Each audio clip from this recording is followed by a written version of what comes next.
this drop. And keep in mind, this drop in population has been going on for over 40 years, almost 50 years now.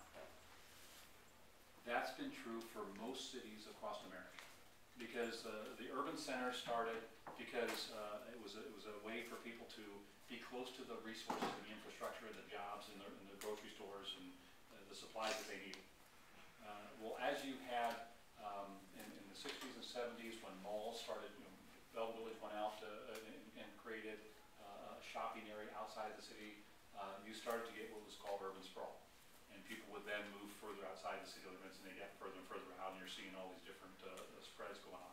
The population of Stark County has not changed a lot in the last 20 years, but the population of Canton has, because people moved out of Canton into Perry Township and Lake and Jackson and other areas. But they stayed here. The population has been here, it's just shifted. Well, that changes the financial spectrum of what we have to deal with in the city of Canton. We still have the big footprint, but now we have less resources, and we have to figure out how to address that. So how do you get people to come back into the city?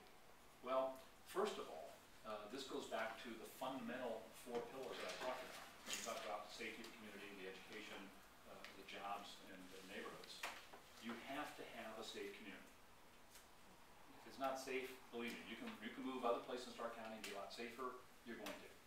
If we can change the safety spectrum so that we become a safe community, and if we become one of the safer communities, then people are going to start looking at us and saying, hey, I'm going to go there because I like being in the city, and it's safer there than it is out in this area or that area.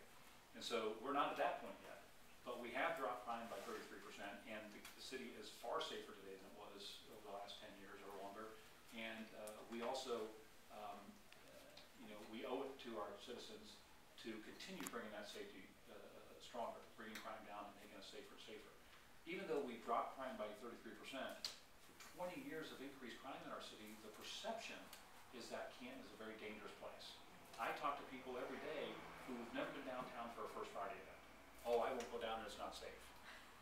Well, if you've been down here for one of those events, we've never had any problems, never issues, there's no, and so you look at that and say, wow, if you haven't experienced it, and your only impression is what you remember from 5 or 10 years ago, the only way that I can change that is to get you downtown, there's one of these events so you can see it.